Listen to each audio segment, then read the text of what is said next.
It's that time of the week again where we talk everything photography here on the Pixel Chatter Photography Show, episode number 32. Welcome, welcome, welcome. Hopefully this week we have well and truly squashed all of those tech gremlins that we've been having that have been making the show a little bit, I don't know, difficult.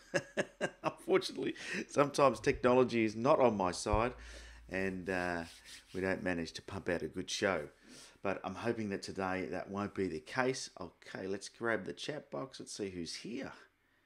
Let's see who's here. Let's see if I can get that to pop out. There we go. Who's joining us this morning? Or this evening, or whatever it is, wherever you are. I'm sure in every part of the world it's a bit different. I can see Susan. I can see Chance. The usual suspects turning up as I sip from my Pixel Chatter cup. As opposed to this one that Chance sent me all the way from Arizona. Check this out. How nice is this? It's a huge cup though, Chance, so that'll have to wait for a day where I'm in need of a huge caffeine hit. G'day Jeff, g'day Sam. Good to see you all popping in. Can see some stuff going on with our feed here. That may be slowing the stream down. You may be getting some buffering. Let me just see if I can fix that.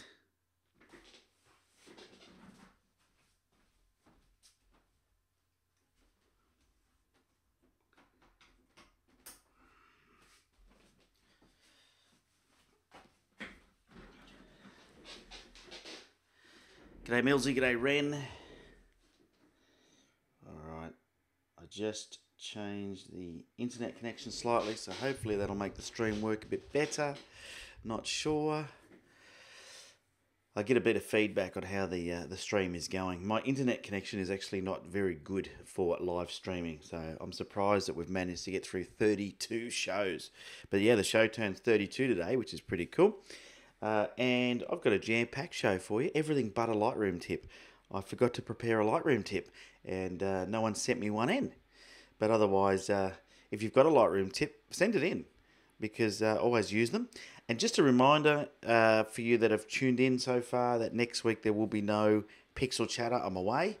And that's also good news for the VIPs, because it means the VIPs get an additional week on this week's challenge, which is panoramic. So we're going to announce the winner of last week's challenge, which was simplicity. We got a stack of awesome entries. We'll go through those shortly. But the following challenge was panoramic, and we're going to extend it by a week because I won't be here to announce the winner. And yeah, that'll give you a bit more time to go away and get that going. All right. So let's jump straight into announcing the winner from last week's VIP. Now, if you aren't familiar with the VIP challenge, there's some links down below in the descriptions below this video explaining how you become a VIP. VIP stands for Very Important Photographer. And I know that's you. Everyone's a very important photographer. And if you want to join that group, you go to patreon.com/on3legs. You become a Patreon from as little as $2 a month. And you join the VIP group. Now, the VIP group gives you exclusive access to me and all the VIPs in a private online Facebook group. And we also have VIP hangouts. So we're actually having a hangout on the 21st of March, I think it is, which is just for VIPs, where we'll be going through what gear and techniques to use to create panoramic photos.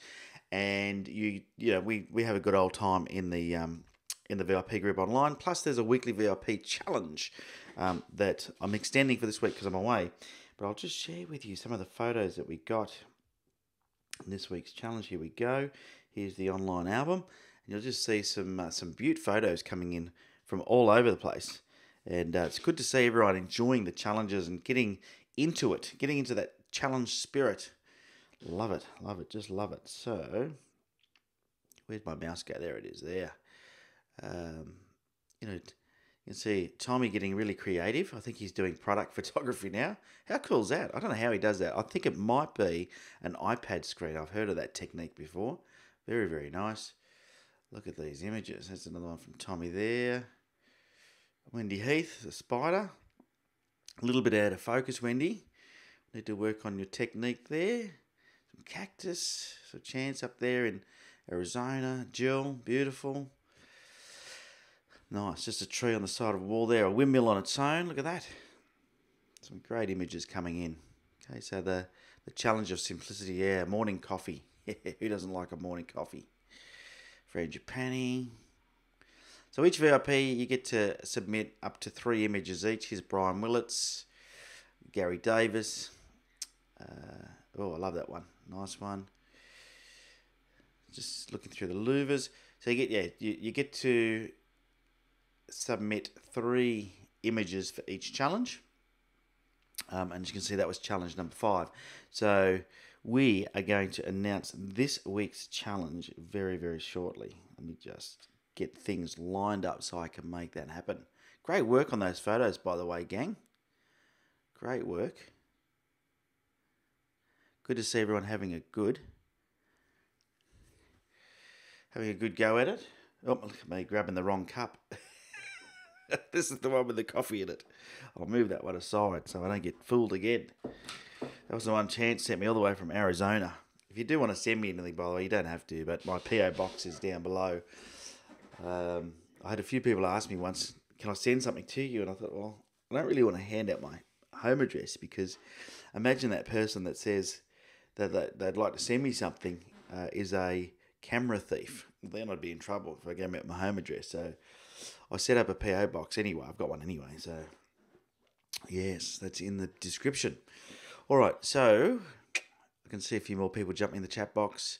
Greg, so Photographia Australis. I always get that wrong.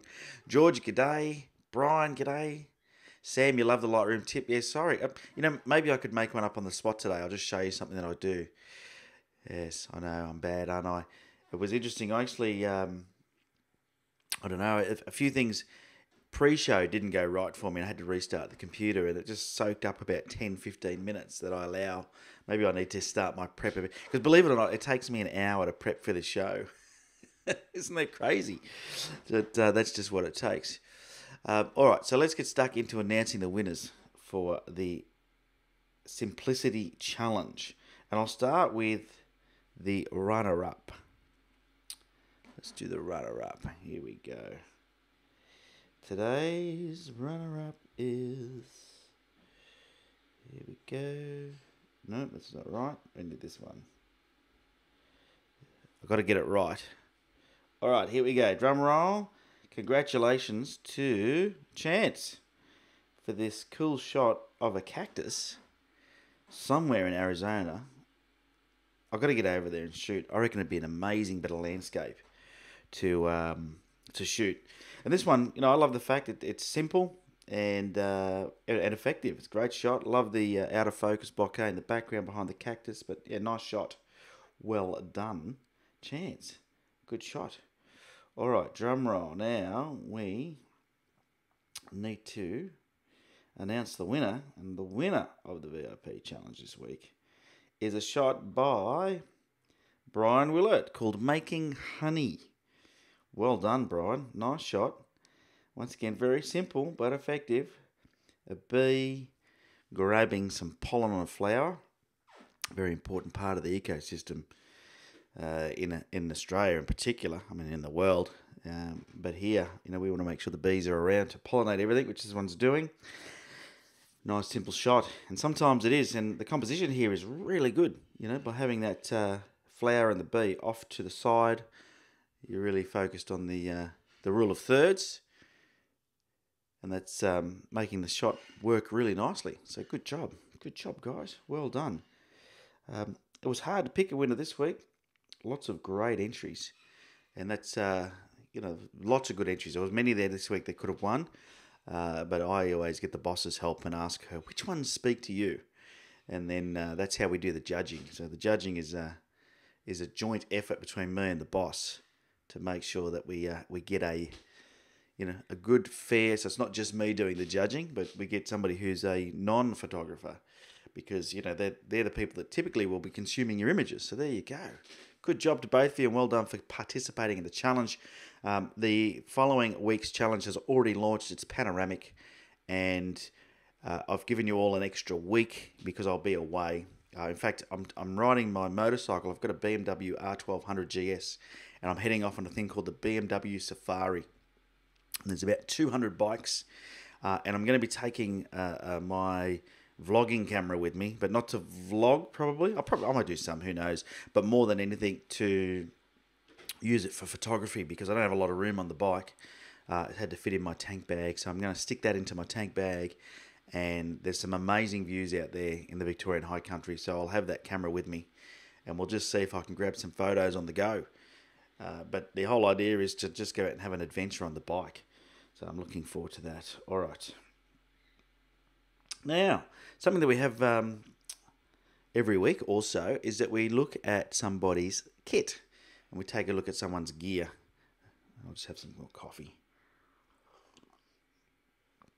So we like to look at other people's gear. And I think for some reason as photographers, we love it. We love peeping into other people's camera bags and seeing what they've got. And it's always interesting to see what people are using to shoot with, because I think there's a big hang-up for a lot of people, including me, everyone does it, where you want to get the latest gear.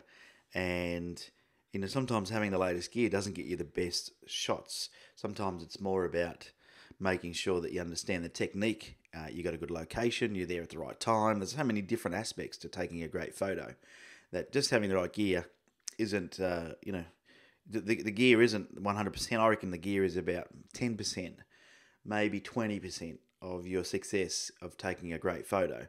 Sure, if you've got an old, toy camera, you're probably going to struggle. But most digital cameras, even if it's, made in the last 10 years, will suffice, and you'll do pretty well. All right, let's have a look at this week's gear. It was sent in to us by... Here we go. Do you like my sound effects? It's the new intro to the show. Viewers kit. Here we go. So this week was sent in by Ren. I prefer it if you put all your gear into one photo because it does make it a bit hard for me. But Ren Thielen sent his kit in, and I need to bring up my notes on the screen so I can tell you what's in there. Oh boy. I opened up the wrong thing on the computer. Let me go to the notes. There we go. Thank you, computer. So, here you can see his Nikon D7200. Let me just get the picture so you can see it better. There we go. His Nikon D7200 on a slick SLIK tripod. And quite a good setup there, which is awesome. It looks like a bit of a videographer's head on that tripod as well, which is one of those fluid movement ones, rather than the ball head that I use, but that's okay. It's interesting to see, once like I said, like everyone shoots things a bit differently. The thing I love about what Ren does, he has some really cool old lenses and stuff that he uses. So I'm going to try and work out what this is, because he's given me a list of what he's got. Sigma Auto Lens 18-35 1.8. This may or may not be that. You can tell me, Ren, if it is. I'm not sure. Let me have a look. What do we got here? I'd say that is it. Then we've got here, this looks like it's a 50mm, is it? 1.8. I think that's the one. Which is cool. And then he's got a couple of telephoto lenses. But have a look at them, right? They're all old gear. And it just shows you don't need the latest and the greatest. I mean, this is some classic lenses here. So this is probably I don't know which one this is. It's 200mm f4, or it could be his 55-200. Oh, I think that's the next one coming up. I think this is the 200mm f4. Could be.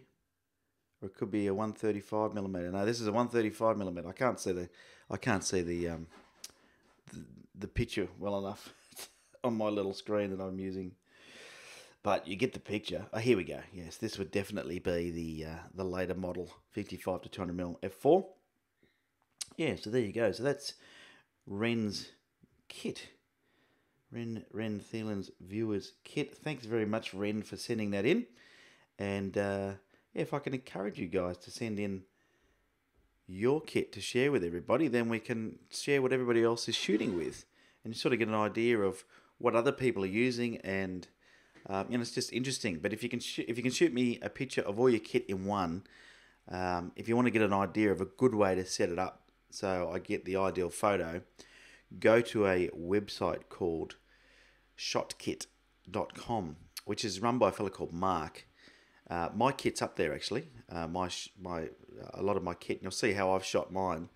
But you can there's so many photographers up there. He's a great guy, Mark. He started this site called Shotkit. So you could peek into many photographers' bags and have a look at what they're shooting. And you can do it by sort of genre. So you can sort of go to all the landscape photographers and look through their kits, or all the fashion photographers, or all the... enables you to go through and look at all their kits separately. And yeah, it's really good. All right, so what's next? We all know what's next. Let's just check the chat box. Who's in the chat box? Let's have a look. Wow, here we go. It's been busy in the chat box. So where did I leave off? There's Ren, there's Chance with a big grinning face. Hey, Tim from South Florida once again. Greg, George, g'day Kyle. G'day, Chance is in there. Susan, we've said hello to. Sounds and Images. G'day, good to see you here. Anthony, good morning. All right, so Greg said the 135 Nikon Prime super sharp. Yeah, he's taken some pretty cool shots with it, that's for sure. So, without the Lightroom tip, I might even just... What could I give you as a Lightroom tip? Something simple? Or just skip it all together? This is the decision I've got to make. Let me see. What could I do? You know what? I'm going to skip it all together because I can't think of anything. Isn't that shocking? And we're going to jump straight into image critiques. This week, we have got two very cool images sent in. Let me jump across to my Mac screen so you can see what's going on in Lightroom. Let's do that. There we go. Two very cool images. First time entry from Kyle Finley. Hopefully I've got that right. So first time Kyle has sent an image in for critique. Thanks for sending that in, Kyle. That's very cool. And then we've got one sent in by our very own Rob Roy, who started the whole Pixel Chatter show idea by asking me to critique an image about a year ago. Very cool shot. And that's a pun because there's lots of snow there. I know it's a bad pun, but I'm a dad and dads are allowed to tell dad jokes. So let's start off with this one here. And like I said, this one here is sent in by... Oh, what's going on with my mouse there? Let's get my mouse on the right screen.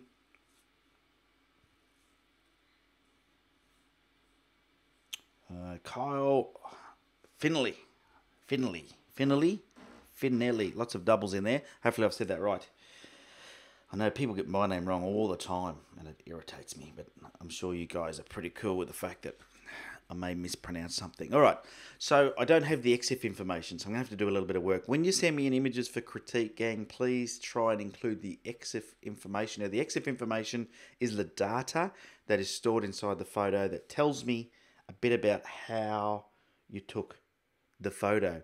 And it's pretty simple to include. Usually, if you've put it into something like Lightroom and exported it out, it'll retain that information. Now, if for whatever reason the program you're using or the way that you've processed your photos doesn't include the EXIF, just put it into the email. Just shot this with this camera setting, this ISO, this shutter speed, this aperture, and that gives me a bit of an idea. And tell me a bit about the shot. Like, why'd you take the shot? Where were you? What time of day was it? Just give me some ideas so I can help you best when I critique these. And if you want to send your images in for critique on the Pixel Chatter Photography Show, there's an email down below. Ben at On3Legs, the word 3. So Ben at on3legs.com. 3 images. Try and make them about 3,000 pixels on the longest edge. Don't send me huge files, but big enough that when I open them up on my Lightroom, we can see the details. And I'll critique them on the show. I've got plenty, but I could do with some more. We'd love to see some more people sending in their images. And of course, the critiques doesn't mean that what I say is right or you're wrong or anything. It's just my take on how I would have taken your shot and how I would edit it, in my eyes, to make it a bit better. But it doesn't mean your shots aren't great. I always say this because I don't like anybody who says somebody else's art is not good. If it's good for you, you love it, then it's great. Probably doesn't need any fixing. But if you feel like you could improve or you'd like to know what I would have done differently, then send in your photo, bennetton3legs.com. All right, let's jump straight back into Lightroom and let's get this critique on the road. All right, so I'm going to guess this is a sunset somewhere at an airport. How's that? No EXIF information, so I'm guessing. Looks like it's taken from the car park. So the first thing I would say with a shot like this is, depending on the shot you're trying to take, this would make a really good stock image. People would probably use this. Because of the high dynamic range, one of the challenges you've got is that everything is silhouetted. That airplane's moving fast, so you're going to need a fast shutter speed. So I can only imagine the shutter speed would have been pretty quick. He did include what camera he used. He's using a Nikon D3400 and an 18 to 55mm lens. So we're going to have to assume it's at the 55mm or somewhere in between 18 and 55. For me, the composition's actually okay. I probably would have tried to find somewhere less cluttered to take this shot, but doesn't mean it doesn't work. It actually works quite well because to me it portrays the hustle and bustle of the airport, right, and of flying. So if I jump across into the Develop tab, a couple of things that are just bugging me. One of them is it doesn't look level, and now that's probably more to do.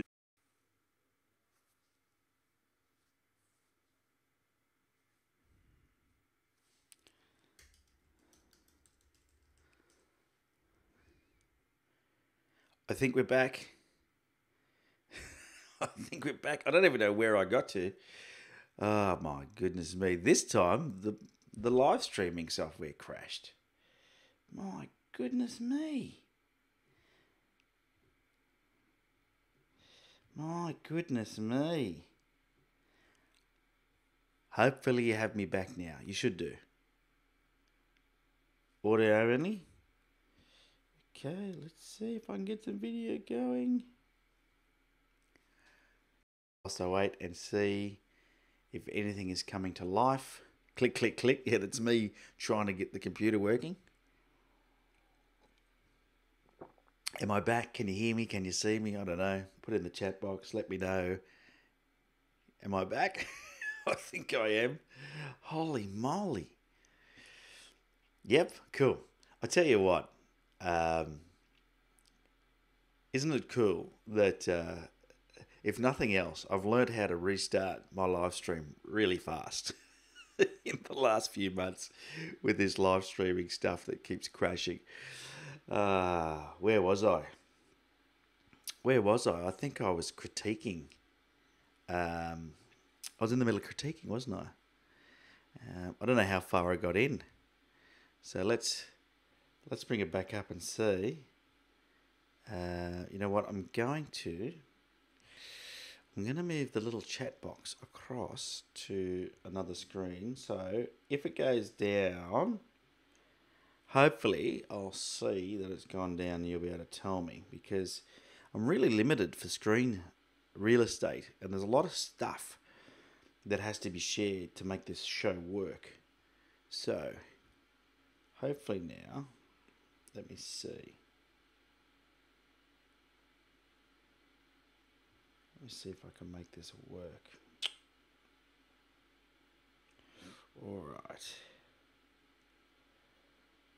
Yes, level. So that you got to that part where I was talking about it being level. All right. Which, as you can see, Lightroom has left off there. So to me, it kind of doesn't look level. And it may be, but let's see what it does on the auto. I'm always interested to see what auto does in Lightroom. So you've got this, if you come into the crop field, so you hit this crop one here. So just underneath the histogram, depends how you've got this,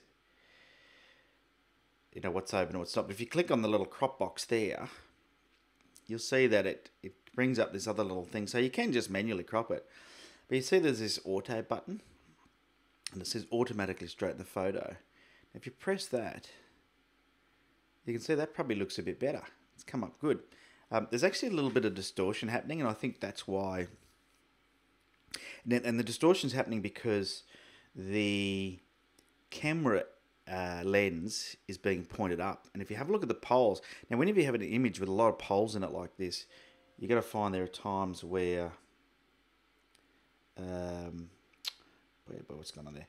You're going to find there's times where the lines just don't look straight. So before I crop it, let's jump out of there. Did that crop? I think it did, yeah. Before I crop it, let's go down to lens correction and just see if we can fix that first before we do the straighten. And the reason I think that's important, so see this lens corrections. Now, quite often you'll have a lens profile loaded in here. If you don't, you can just load them in. Now he told me this was with an 18 to 55 lens. I don't have it in here. See this? So I'd have to get the lens profile myself. So I'm not going to do it that way. What I'll do is I'm going to do it manually.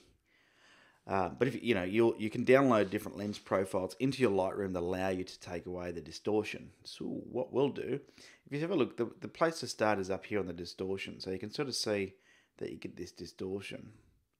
And this one has got a slight amount there, which I'll remove. And then the other thing that you can do is you can actually use this transform effect. So if you've pointed your lens up, so you'll see here, this is definitely leaning, right? But it's in the middle of the frame, so we can't use that as a reference point. This one here is leaning slightly right, these poles, and this one's slightly left. So we can actually use the transform. And if you grab this vertical transform, this takes away that distortion that is created by tilting your lens up or down. So you can see that I'm not going to be able to do it exactly right. Like it's very difficult. So yeah, I think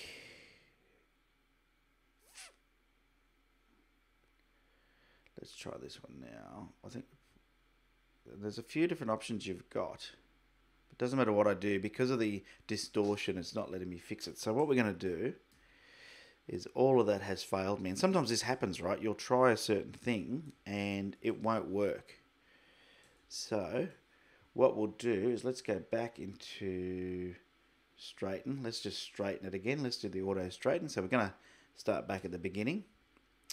And then we're going to come down to transform. And we're going to try and just get that left one in a bit. Now, as I do that, see what it's doing to the right one? So I've got to decide which one am I happy to have out of whack.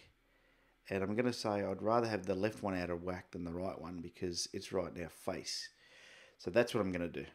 That's about as good as it's going to get. So that's sort of straightened it up a bit. Now, if we go into now the basics, so I'm just going to close lens correction and transform. And this is where I usually start, is in this basic.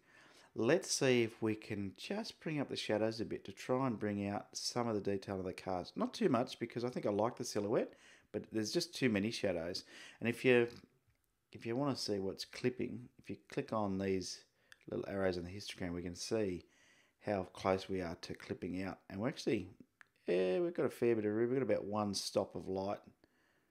You can see we've got some here that is blown out just below the plane there. So I'm going to try and bring the shadows up, bring the highlights down, just to try and even it all out. And that's probably too much, something like that. Just bring the exposure up just a little bit. The shadows. Once again, depends on the file you've got as to how you'll go about doing this. We'll increase the contrast just slightly.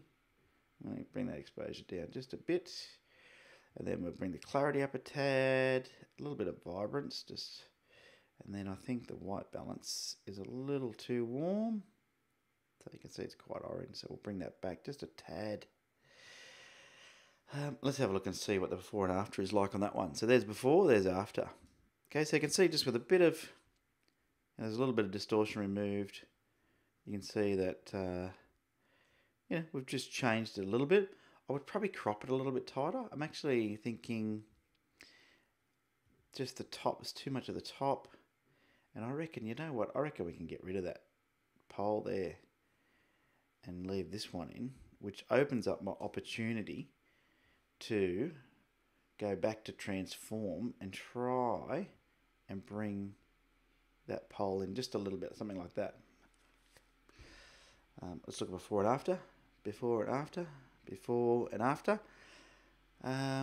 Still, this highlight here is quite blown, but you expect that, right? Because the sun's out. I'm actually liking that. That looks pretty good. I might just bring the crop down just a little bit more on the top there. Can't go down too far. And this is the thing, is what I would have done is probably just composed slightly different when I was there. But, you know, there's your before and after. Gives you a bit of an idea anyway.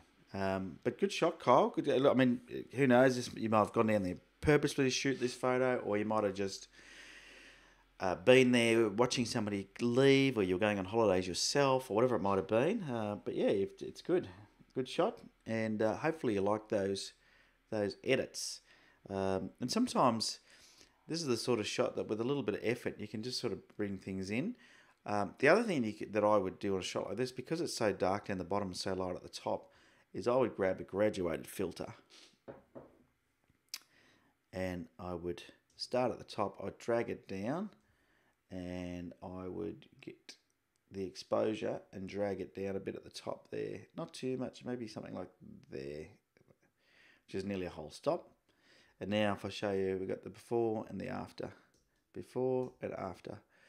It just sort of helps to really bring the shot to life. And I might actually see if I can lighten up the bottom half of the image a bit with a graduated filter as well. And this is just increasing the exposure just a tad. See if you have a look at the difference. Once again, not much. Looks like about 2/3 of a stop, something like that. And then here we go, before and after. Before and after. You know, if you really want to get adventurous, then why don't we bring in some curtains from the sides? Watch this. Let's drop the exposure on the sides as well. From that side, and let's do the same from the other side. There we go. Just put another one on this side. And this time I'll drop the exposure down on that side. There we go. I like the look of that. Let's have a look at the before and after. So that really focuses the attention on the middle. I'm finding this light around this car a little bit distracting, so I'll grab one of these little radial filters, bring it into here like so, and I'm just going to drop the exposure just in that area, just a little bit. There we go. Which is like the old dodge and burn. I'm going to do the same down here actually, because I don't like it down there below the car. Same thing, just drop that exposure down so we lose that distracting spot. All right, let's look at the before and after. There's the before, there's the after. Before, after. Beautiful. What do you think?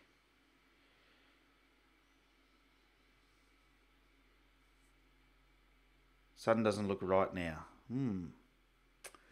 Well, what do I need to do to that sun? Maybe bring the highlights back up a bit.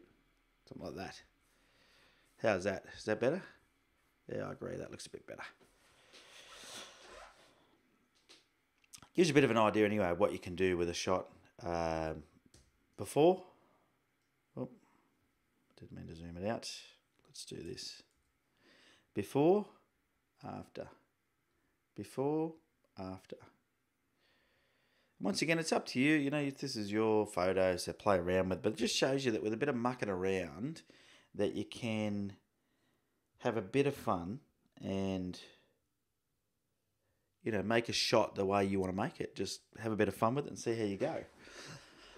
Oh, excuse me, bit of a cough there. Let me check the chat box and see what everyone thought of that.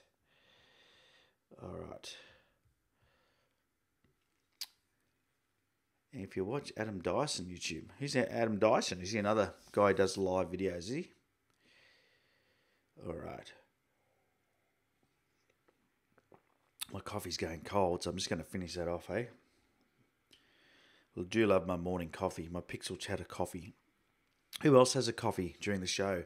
Some of you probably have a beer.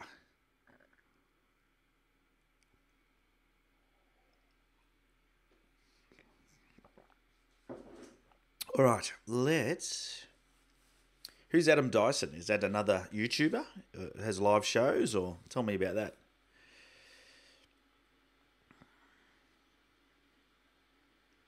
Somebody must know. All right.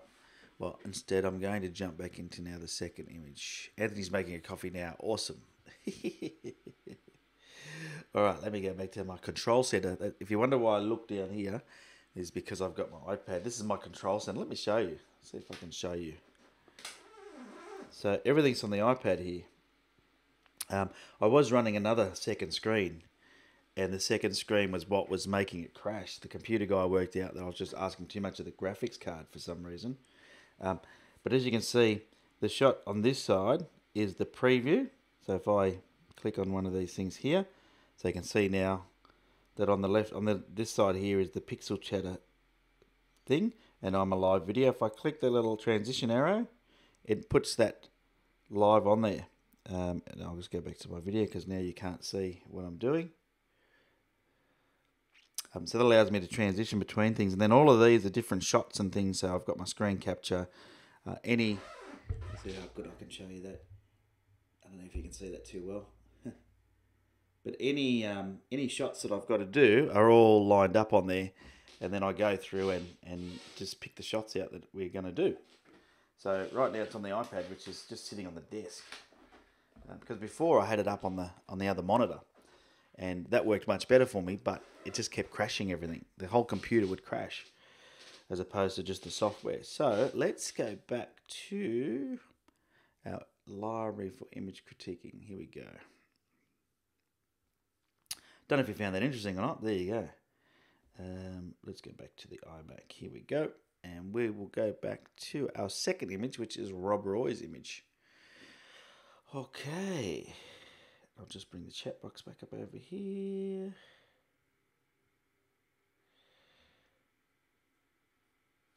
Okay. Brian Willett said, just a YouTuber. None of us are just YouTubers. Crikey. Anyway, here we go. This is Rob Roy's photo. Rob said, thought I'd share this photo of a recent snowfall. He said he made the local news, and then he adds, but not for police action. He said they asked for photos of the snow to send in and sent this in a few days prior. Didn't think they would use it until I started getting texts from his friends saying that he was famous and that he'd made the news. And he said it's really neat how snow makes a boring scene into something amazing, or a regular looking scene, he said. Just pop. He said this was taken during lunchtime news work. And it's called Fallen Leaf Lake in Kamers, WA in the USA, which I think, well, I don't know what WA would be. I don't know all the states over there. Taken with the Nikon D500, Nikon 14 to 80, 24 to 85, 1 second f22, ISO 50 by Rob Roy.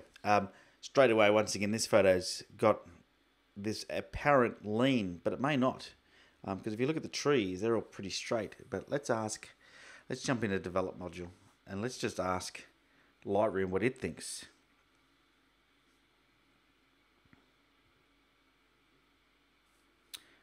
So let's just go in here and hit the auto button.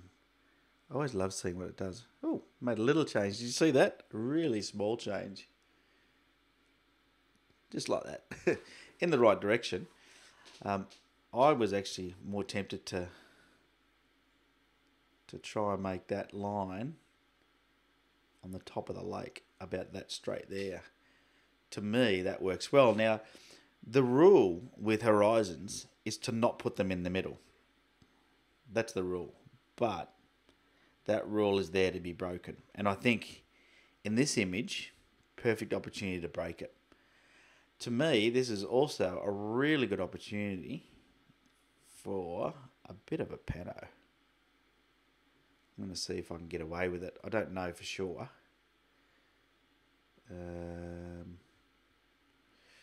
Let's try that. just to get rid of all the distracting stuff. So I don't know if you saw that at the bottom. I'll bring it back up. If you have a look over here, he's caught sort of the bottom of these. There's two options here. We could heal those out, right? If we grab the healing brush in here, it'll probably do the trick. Let's see if it does it, how well it does it. I would normally do an area like this in Photoshop because it has the content aware fill. Oh my God, what are you doing to me, Lightroom? Have a look at that. That's not real good. So you could try and find something that's sort of matched up, which I think is going to be really difficult. So yeah, you're not going to get away with it doing it like that at all. You'd have to do that in Photoshop. But you sort of get the idea that, you know, you could sort of, I mean, you could go through and probably individually get rid of those. But to me, I reckon if we just crop it up just above where those distractions are, that fixes the problem anyway. Just love this image. Love this image. I might just crop the top just a tad. No, I'm not going to. The reason is I don't want to chop off the top of the trees. I wish I lived somewhere where I could just duck out and take pictures of snow, but I don't like the cold. Now, one of the things that happens with snow, it's the same as water, and you see it happening here. You just got to be careful because you will get blown highlights. This one's pretty well exposed, but you can see there's some blown highlights here. They'll go as we process this image anyway. I just feel like maybe I overcorrected that angle just a tad, so I'm going to bring it back. There we go. Really nice image. Really nice one, Rob. Rob's photography has just jumped in leaps and bounds, and you know, it's just good to see. So I'm actually going to reduce the highlights a bit, and you'll see what that'll do if we have a look at the photo. Actually, I'll just do before and after. So that's before and that's after. It just is going to just reduce the intensity on those whites, and I think if we can adjust the whites and the blacks a little bit. Let me just get rid of these, and you'll see that we start to get a little bit more definition in things. And then I want to just make sure I get the right white balance. So I'm going to go with about there, just slightly cooler. I still feel like this is just slightly off somewhat, just slightly. It's a bit challenging, this one, for the angle. I think because there's so many things going on. All right. Now that looks like a bird or something, is it? I don't know what that is, but we'll come back to that. Just loving, absolutely loving the reflections. You know, you can't plan for these things. You know, this is awesome. So, what would you do to this? I mean, the besides the crop and the straighten, maybe a bit of clarity. But you know what? I'm going to put the clarity on the bottom, and I'll show you why. Clarity on reflections always works really well. So I'm using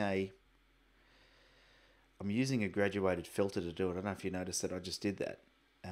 So I've used a graduated filter just to give the reflections a bit more of an abstract look in the water. And then I'm just going to move it up just a tad, move that down a bit, just to make some adjustments to my... Yeah, that's nice. That's really nice. And I'll just show you the before and afters because it'll just show you what you can do with it. Just a few minor adjustments. So what I did was I've changed the white balance slightly because it was slightly warmer. And you know, this is snow. This is supposed to be, this is white. You can see it's got a bit of a, I don't know, a yellow tint there. So giving it that white. And I'll just put that clarity over the water, which just really made it pop. So I'm really liking that. You know, the other thing you could do, and I don't know if this will work or not, but I'll try it, is grab a brush and wind the clarity all the way up and just pick a few trees to hit, you know, like where the branches are. You know, see how you've got like the thin tree trunks? Just run over them with a bit of clarity and it will just make them pop out because it's a bit two-dimensional and it's just the scene. Like there's not much you can do about it. It's an amazing scene, but I reckon if you just do a little bit of in a little bit of sneaky work with a brush like this, you create some depth. So let's see what that looked like before and after. Let's go back into this screen here. I like this preview. And then let's have a look at before and after. Okay, before and after. Yeah, I like that. That's nice. Now this, whatever this is actually bothering me. So I'm going to try and remove it. Looks like it's a tree or something. There's a bird on it. It's going to be probably too hard to remove in here. I'm not going to do that.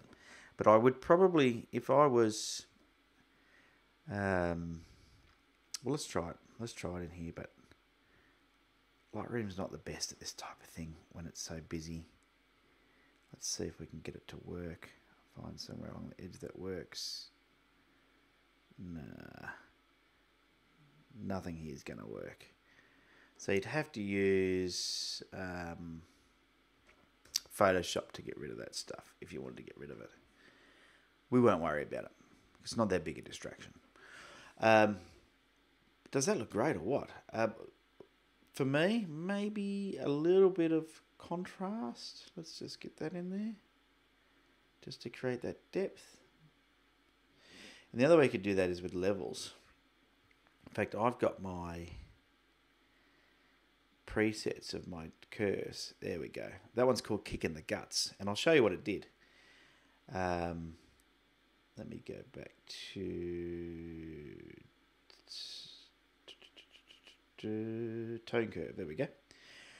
You can see that it has just dropped things down. I call it Kick in the Guts. That's just my name for it in my presets. But you can see I've just dragged the curve down a little bit, and it gives it that little bit of, I don't know, sense that you're standing there, which is how I like to make them work. There's before and there's after.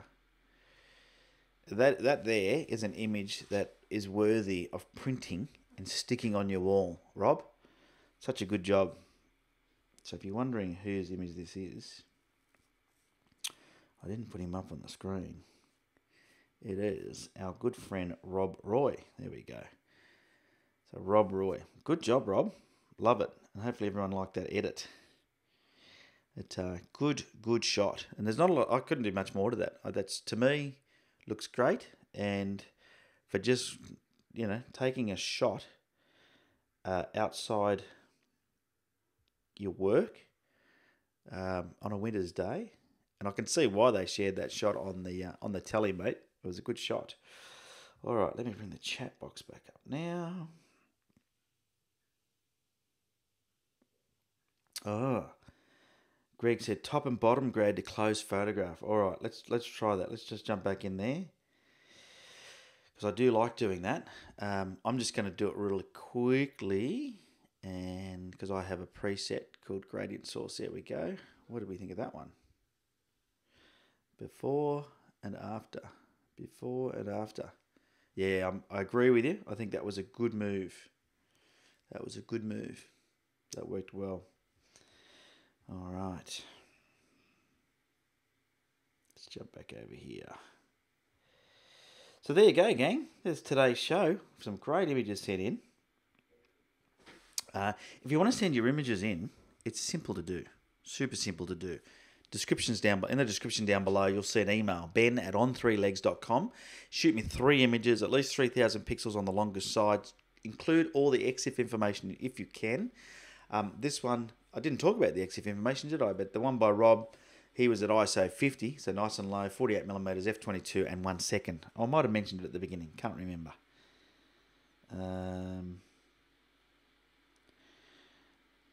Lifelike Ben on the new 27-inch. Hey, Si, just got here. G'day, Rick. So a few people just dialing in late. It's okay. Good to see you here. So I think, you can always watch the show later. Now, can you do me a favour, everybody? If you enjoy the show, give it a thumbs up. Let's really get the thumbs going crazy on the YouTube. Give it a thumbs up so people know that it's a good thing to tune into. Let's see. Let me see. What am I going to do here? Okay. let's jump back into a couple of other things. All right, any questions, ideas? What am I doing here? Oh, no, wrong thing. Oh, boy, I have some fun with this, let me tell you.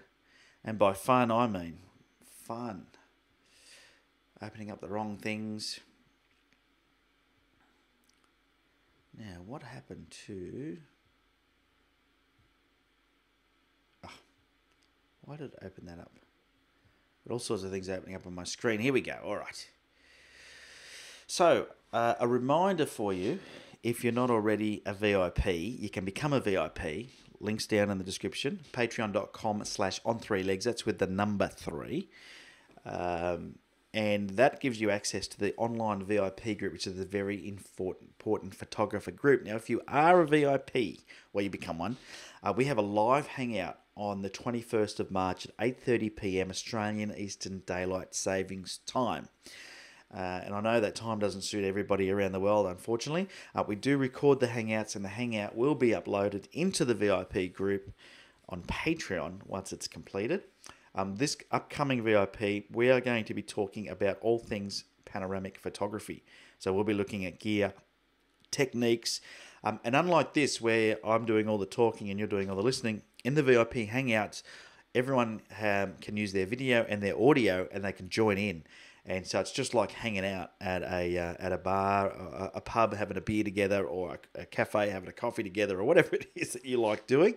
But it's a bit of fun. So that is on the 21st of March, and I encourage all the VIPs to get there live so we can hang out and chat. The more that we have in there, the more fun it is. And that way we can chat about all things panoramic. You can ask all your questions. I'll share my gear with you and what I use. And I'll be interested to see what you use for taking panoramic photos, because I think that'll be a bit of fun. Also, for the VIPs, I have extended the VIP challenge for a week, because next week there will be no Pixel Chatter show and I am away. So you've got an extra week. Good on you. Go and take some extra panoramic shots and pick the ones that you think are going to be best. Well done for those winners this week and the runner-up, because you did a great job with the Simplicity Challenge. I know a few of you were challenged by that, but that's the idea of the challenge, is for it to challenge you. And then, so you've got an extra week. I will be announcing the following... Next week on the Monday night, I will announce the following week's challenge. So look out for that. I think you're going to really love it. It's going to be a bit of fun. What else we got here? Let me have a look into the chat box. Anthony, yeah, he's got the new... Anthony, it's you that just bought the iMac, isn't it? I think so. So we'll watch the full show in the morning. Cool. Good to see the thumbs up. Yeah, I think you can give the thumbs up to the video once it goes up into YouTube land. I'm not sure how you do it. So not so much in the chat box, but give the video a thumbs up if you could. Anthony says, thanks, Ben. Enjoy. Have a safe ride this coming week. You're following the BMW Safari on Instagram. Well, what I'll do also is I'll put a link in... I'll put a link in the VIP group, and you'll actually be able to follow a map of where I'm up to during the week on my motorbike. And I may even just do a couple of updates if I get some signal somewhere, because we're going to be sort of off the beaten track and maybe not have very good signal from time to time, but each night we'll finish in a town. So I might even do some live updates so you can sort of see where I am, even though it's not photography related. The Victorian High Country is a beautiful bit of landscape where I will be taking lots of photos. So I think you'll enjoy following the adventure, maybe. Don't know. But for those that do enjoy that type of thing, I'll put the link up there, and you'll be able to, follow my journey, and that should be a bit of fun. But that's it for this week. Share your social media links in the chat box. Let everybody know how they can find you. Thanks again for tuning in. It's been awesome as usual. And although we did have a couple of issues, let me just play with my little control panel down here. Although we did have a couple of issues, or one small issue this week with the technical stuff. Wasn't too bad, was it? We got through it pretty unscathed. So, yeah. We'll see you next week. Cheerio. Get out there and take some photos.